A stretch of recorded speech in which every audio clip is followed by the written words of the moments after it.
feel me, to make that shit happen. The relationships is what allows you to do the hard work as far as making the music, but then also make that path easier to your success by being able to tap in with people, send emails, pull up to the studio, press play.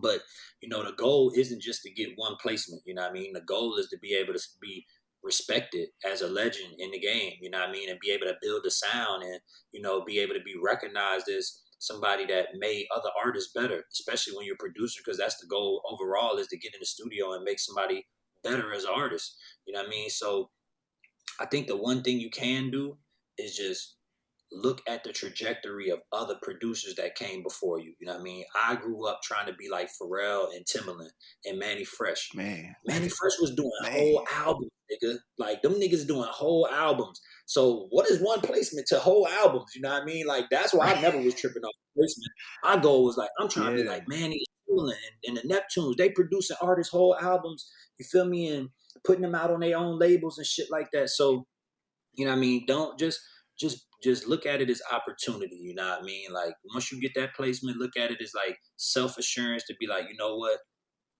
The dream that I had of being a producer is coming to reality. Now I just got to keep paving the shit out, paving it out. That's what's up, man. And I got one more question from Yanni. How do you stay sane in between work? So I guess like in between, I guess songs maybe. Oh man, live life, bro. Man, look, I just started. I probably went like 2-3 weeks without making beats recently, and then before that, I had went a cool minute because I had relocated. You know what I mean? So I didn't even have my studio up. You know what I mean? I had a period where last year I was like back and forth from LA to New York because I was in transition of getting ready to move out of LA and move to NY again. So I didn't bring no laptop with me. I didn't have no MIDI keyboard. I literally was just living life. Then I had an instance happen to me a year ago in November, coming up on a year. Where I had got into a fight, you know what I mean? And I ended up getting jumped by some guys, you feel me? So I ended up breaking my hands. So I couldn't do shit. You know what I mean? I had to do therapy and all kind of different shit, you know what I mean? So that was also something that told me was like, you know what, God got me back in this period of just like living life and gathering experiences. So you gotta live, man. Honestly, I don't know how dudes sit up and just make beats all day, every day. That ain't for me. You know what I mean? I know some guys who do that shit, but I also feel like a lot of times they miss out on certain relationships that they could possibly have because they spend so much time working that they don't spend enough time out in the world to be able to, connect with people, and people connect with their music, but them as a person, you know what I mean? They kind of like a recluse. You feel me? And think about if And I Swiss think Beats even was a going back to what you were saying about living life, but going back to what you're saying about living life, like life inspires the art. So if you out and traveling or whatever the fuck you do, like that shit is going to pour into the music as well. Yes, it's important, man. You might just be out somewhere. You could be out having a dinner, you know what I mean, and the music playing. You hear some strings, you just like, damn, what the fuck is that? That shit sound hard, you know what I mean? And if you gonna ask who you gonna ask. If I hear some shit and I'm in a spot, I'm gonna ask the waiter like, yo, can you tell him to like tell me what that was on the playlist? Or you gonna pull your phone out and Shazam it, or you just gonna remember the shit, and then the next Hell time you go yeah. sit down, that shit is gonna influence you, bro. You know what I mean? Same thing with the clothes. You go traveling, you see how somebody is dressed, just like, damn, okay, I like the colors, I like that pattern. So I would just say live life. That's how I stay sane. I do not sit up here and just try to drill myself with the music. I know a lot of guys that could do that, but I feel like you'll end up being soulless, and you'll just be making music that sound good but don't feel good. Because you can make music that sound good but it don't feel Mm. good. You know what I mean? Like I focus on the shit feeling good. It's some dudes that play chords way better than me. It's some dudes that, you know what I mean, everybody drum slap now by default. You know what I mean? So it's like, well, what's the feeling in it? Because if you could just go online and just grab MIDI files, if you can go online and just grab this, what's putting the feeling in it? You know what I mean? Outside of the technical aspect of making music, there's a certain type of relationship to the feeling that somebody has to have to you that's gonna make them want to fuck with your music. You know what I mean? So You gotta live your life, man. That's what's gonna allow you to meet the next artist that you work with. You feel me? Or meet the manager of the next artist that you're gonna work with, and then you lock in with them. And it could be a beat that you've been sitting on for 2 years. It's new to them, but because you established this relationship with them and they fucking with you and they feeling you, you can press play on that shit and then boom, it take off. That's what's up, man. I got one more section for us. This section is called 5 Questions of Freedom, sponsored by Feel Free to Feel Free. So I'm going to ask you 5 questions and you can answer any way that you want to. Let's So get the it. first question is New York or LA? Ooh, right now, New York City, man. New York. Okay. Producing or rapping? Man. I'm gonna go with producing, man, because ain't nothing like playing the keys. You know what I mean? Rapping is great, uh, but playing the keys is something different, bro. That shit different. That shit different. Everybody can't do that shit. Yeah. The Neptunes or Timbaland? Ooh, the biggest influence on me is Pharrell. I love Timbaland, but Pharrell's Me still too. going, man. Pharrell's still killing it. You know what I mean? That man has never had a time where, and just the overall encompassing of who he is as a person. I ain't never want to be like Timbaland. I wanted the drums that knock like him and the creativity, but everything Pharrell did, from the music to the cars to the label, all that. You know what I mean? So I'm gonna go with the Neptunes. Respect to Chad too. Yeah, man. Hell yeah. Uh, what advice would you give to your younger self? Um, Honestly, bro, you can't take shit back, so I'll just say keep going. You know what I mean? You can't, That's everything real. happens for a Hell reason, you know yeah. what I mean? So I would literally just say stay positive and keep going. That's what I would say, stay positive.